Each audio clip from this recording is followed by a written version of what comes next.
Bom dia, turma. Hoje iremos apresentar sobre as aminas e amidas. Bom, os componentes do nosso grupo são Camila Leandro, Vanessa Freitas, Felca Said, Jennifer Tavares e Ana Rafaela. Agora a respeito das amidas, as amidas são compostos orgânicos caracterizados pela presença de um nitrogênio ligado diretamente a uma carbonila.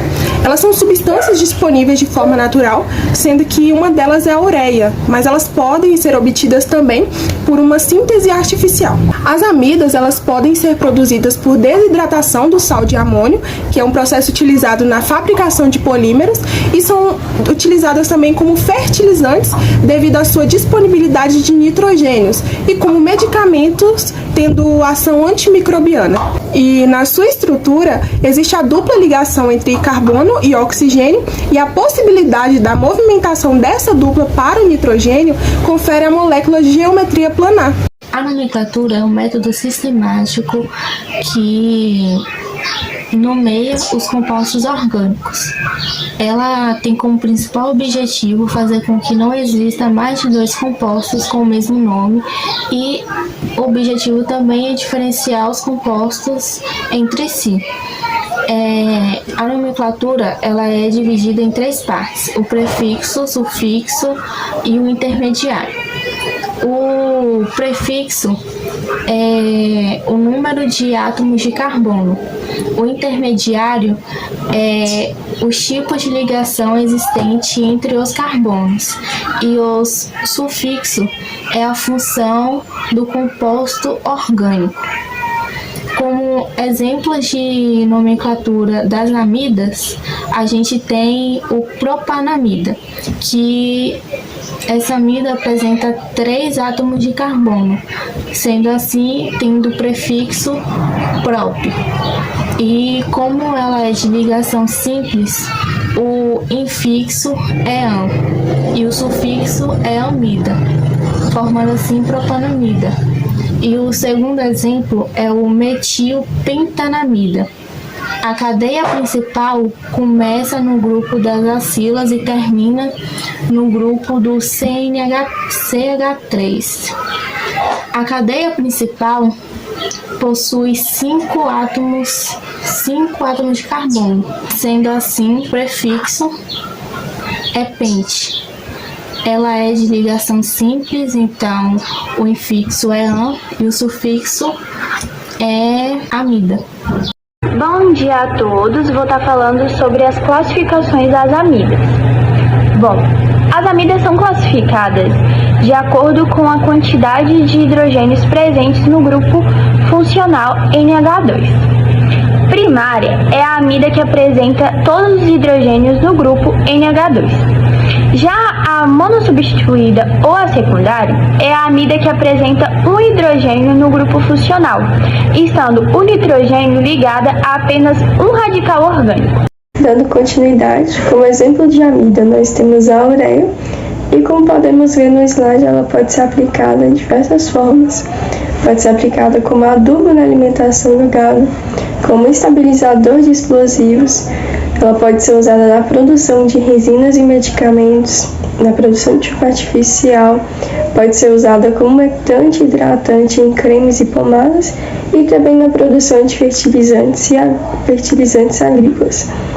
Trouxe aí no slide a imagem, da ureia usada como fertilizante agrícola e também como estabilizador de explosivos. Também como exemplo de amida temos o nylon, e ele é usado na produção de paraquedas, tendas, macas, roupas íntimas, roupas esportivas e fios de sutura.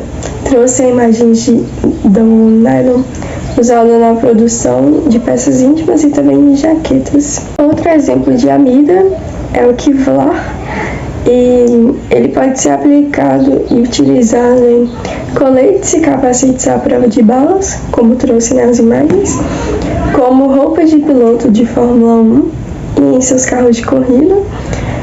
Pode ser aplicado em raquetes de tênis, chassis de carros, cintos de segurança, cordas, roupas contra incêndios e esquis esportivos especiais.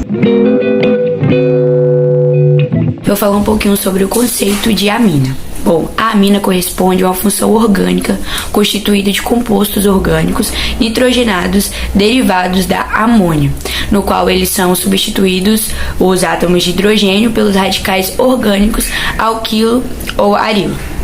A partir disso, dependendo da substituição de hidrogênio na molécula, as aminas elas são classificadas em primárias, secundárias e terciárias.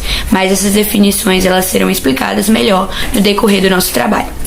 Além dessa classificação, as aminas podem ser aminas aromáticas, que são constituídas de um radical aril ligado ao nitrogênio, chamados de arilaminas, por exemplo, as anilinas, e também temos as aminas alifáticas, que são chamadas de alquilaminas, onde um dos átomos de hidrogênio são substituídos por um radical aquil, por exemplo, a dimetilamina, etilamina e a trimetilamina. As aminas elas podem ser encontradas nas condições ambientes dos 3 estados de agregação. Gases, as aminas com a 3 substituintes metil e a etilamina. No estado líquido, da propilamina a decilamina. E sólidas, aminas com mais de 12 átomos de carbono. Por fim, a amina é produzida pela decomposição de alguns animais, como o peixe e os cadáveres. E ainda pode ser encontrada em alguns compostos extraídos de vegetais. As aminas são importantes na fabricação de sabão, produção de medicamentos, preparação de corantes e muitas outras coisas. A nomenclatura oficial das aminas é dada escrevendo o nome amina, aminas como sufixo, e o prefixo é dado a partir do grupo orgânico ligado ao nitrogênio. A regra principal para determinar a nomenclatura das aminas é o nome do grupo e logo após o nome amina, como por exemplo a palavra metanamina, que o metan é o grupo e amina o sufixo. O etanamina também pode ser usado como exemplo e o butanamina. Agora, quando tem ramificação ou insaturação, é preciso numerar a cadeia, como por exemplo hexa-2-amina.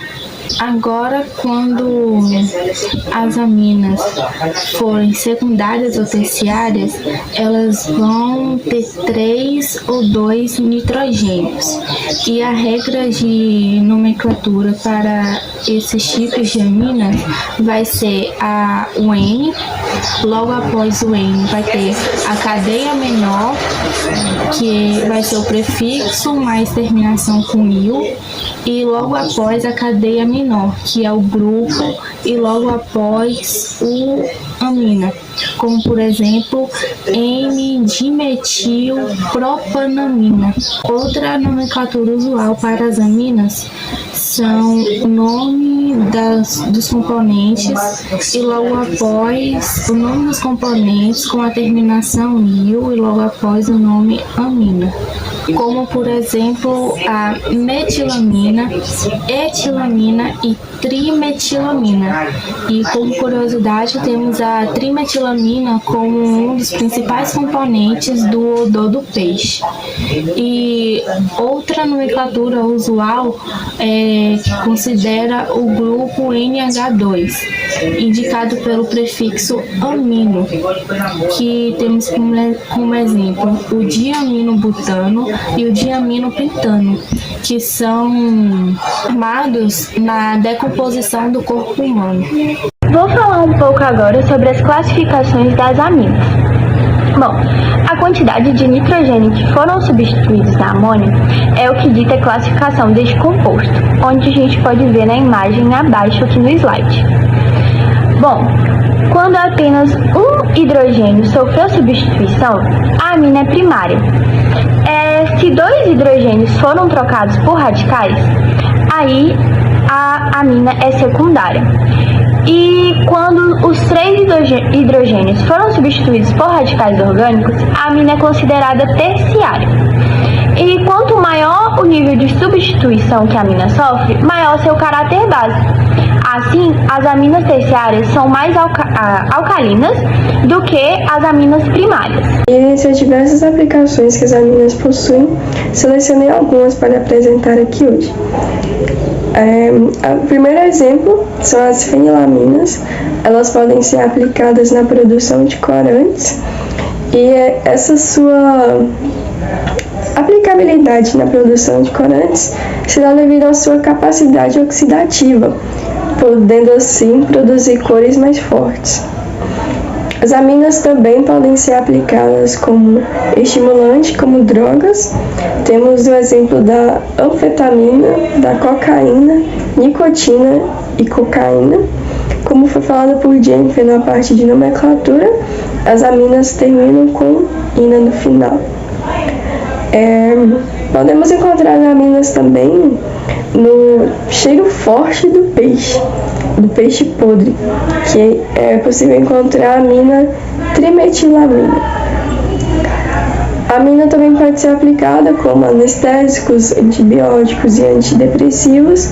Temos os exemplos da penicilina e fluoxetina.